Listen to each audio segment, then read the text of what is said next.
我下一组要来1v1 PK 的是大国手和不辣。不辣。首先要出场的这位呢，大家对他挺熟悉的，他把几乎所有的时间都用来思考，所以他不太有时间上班和挣钱所以就过得比较穷，然后于是穷着穷着呢，就把自己穷笑了。什么玩意儿？掌声欢迎大国手。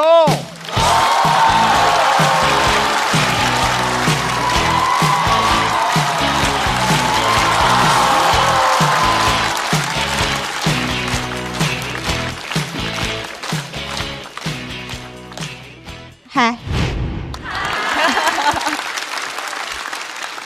大家好，我是大国手，是个学哲学的，5年没上班。不是我找不到工作，而是我找到了更多，找自我价值，找人生意义，找朋友借钱。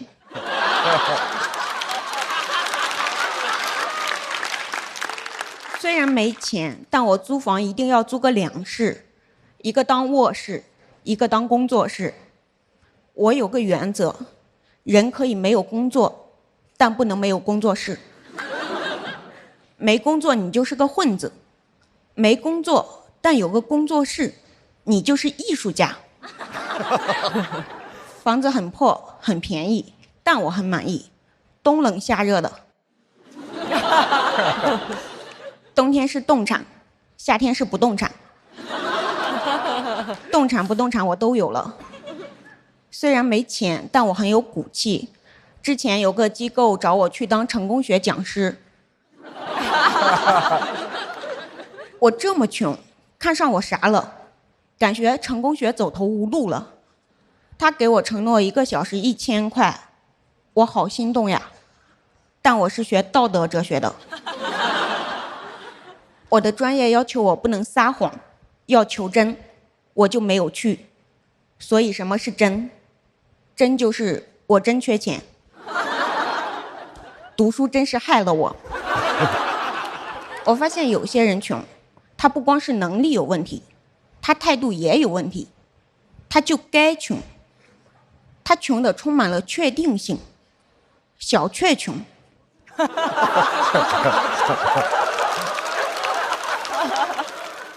虽然没挣到这笔钱，但我感觉很自由。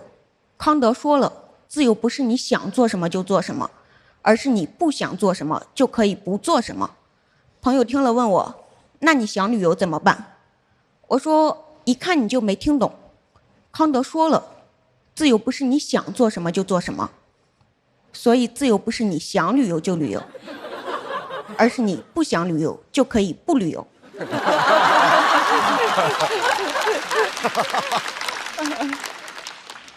他说，那你不想不旅游怎么办？说实话我没听懂，但我有点想旅游了。当然我没去。穷人满足欲望的方式主要靠禁欲。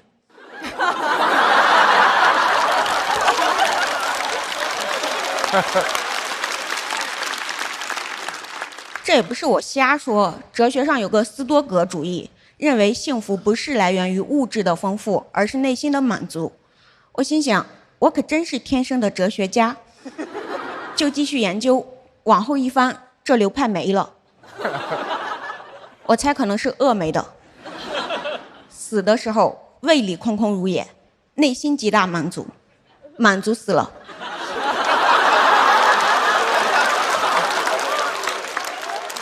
但这毕竟是书上的东西，我也没被吓住。直到有一个穷朋友生病了，连夜进了 ICU， 我就有点慌了。我是不是太穷了？这样的生活有保障吗？生病了怎么办？我要不要还他的钱？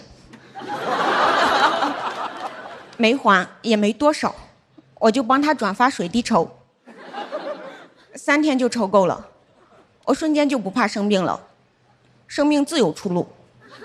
他可以，我也可以，而且我想愁就愁，不想愁就不愁，一点也不愁。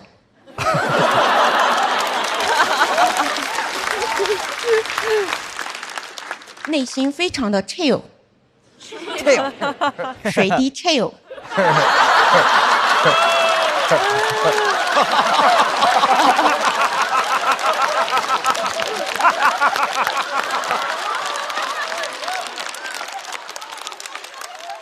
我就在这种 chill 的状态下探索生活。23年就开始尝试脱口秀，还自费去外地参加比赛，没钱住宿，就在一个女性物品闲置群里问有没有姐妹让我小额付费住一下沙发。我希望有人联系我，但真有个人联系我，我又有点害怕，我怕他嘎我腰子。我理性分析了一下，一个腰子还能活，酒店1晚300真要命。我正瞎想呢，他给我发微信，我要去看演唱会了，钥匙就给你放门外，你就当自己家。我觉得他人好好呀，要是能带我去看演唱会就更好了。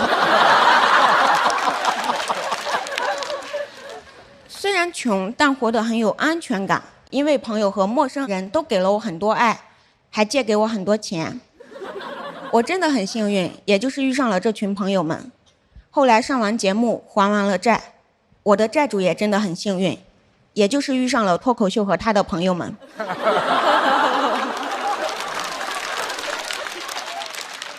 去年讲了我学哲学、骑摩托和乐手谈恋爱，有些网友就骂我富二代装穷，他们骂得好好听呀，听起来像祝福。但我不服，他们总是认为有钱人才配自由，还说什么财务自由才是真正的自由。要我说，有条件的自由就不是真正的自由，无条件的自由才是真正的自由。什么是无条件的？贫穷。你想穷就穷，你不想穷也得穷。经过认真思辨，我就发现，穷人就适合学哲学，因为穷则思辨。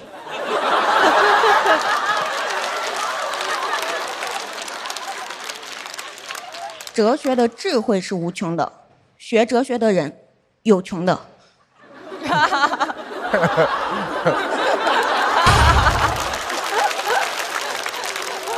不学哲学的人也有穷的，世界本来就是穷人的。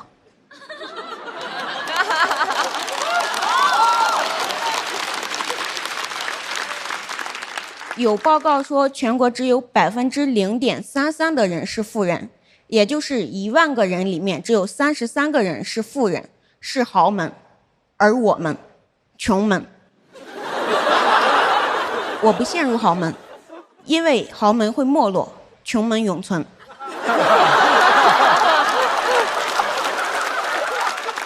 欢迎加入穷门。尤其是年轻人，人固有一穷，但20岁的穷是相对性的穷，辩证性的穷，结构性的穷。不要怕，20岁你血条又厚，父母也还年轻，不需要你照顾，社会对你也没啥期待，因为根本没人期待你。虽然你没有资本，但你有穷的资本，所以不要怕，大胆穷，拿出贫穷的勇气，你就会发现，当你拥抱贫穷时，贫穷也会拥抱你。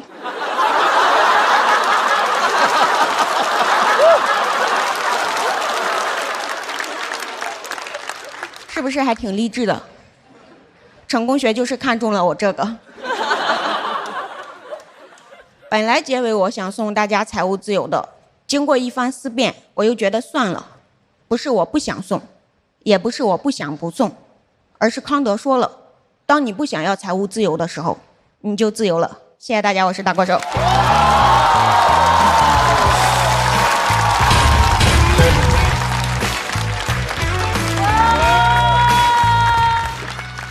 大国手锁票倒计时，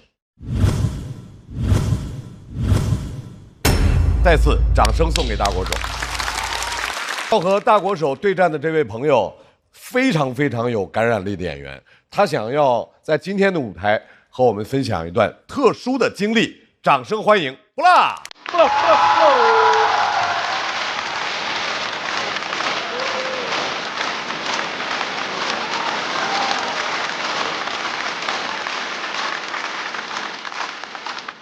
哟，你们好棒，是不啦？跟着聊点最近发生事情吧。哎，说实话，最近还是蛮苦恼的，因为我前一阵子演出之后收到一条差评，有个观众说我长得猥琐。哎，我一直以为我是可爱，没想到我是个猥琐小可爱。而且通常也就说我不好笑，哪怕说我不好看，我都能忍受。但说猥琐是不是有点太过分了呢？哎，我甚至不知道一个女生怎么样才算长得猥琐。我网上去搜猥琐女，跳出来哇塞，全是男的，要么女的模仿男的。我想完了，他该不会骂我像个男的吧？这骂的也太脏了。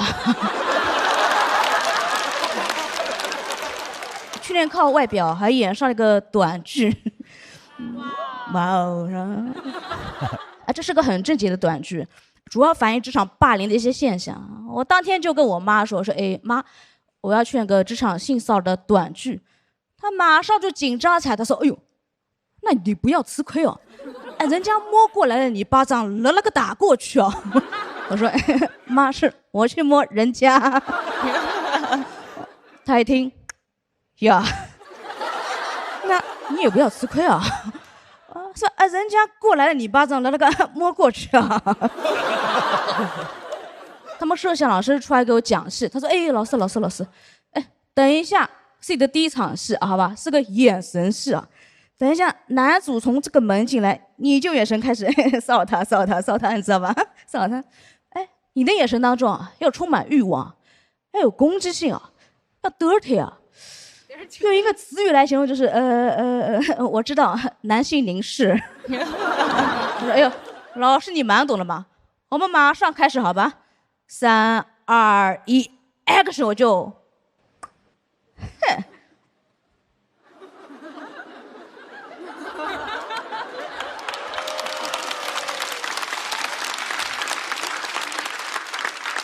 然后刚演完，那边一喊咔，我就知道完了，哇塞，一条过。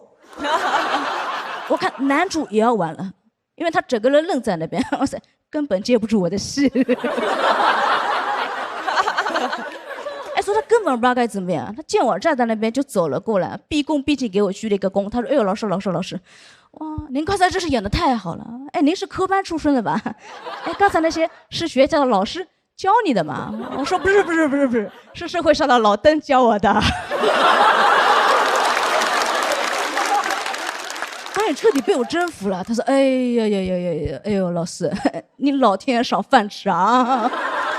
以后职场性骚扰戏还找你，赏饭吃赏什么饭？是牢饭吃吗？最好一点就这个戏他拍了，但是没有播，因为我的戏被全部剪掉了。那没关系，因为我也能够理解，而且我也真的觉得那些职场性骚扰的人就是应该被全部剪掉。好，谢谢大家，服了。来，把掌声送给不辣，谢谢。同时，我们也请大国手回到台中。我们来看一下2位脱口秀演员他们最终的得票是。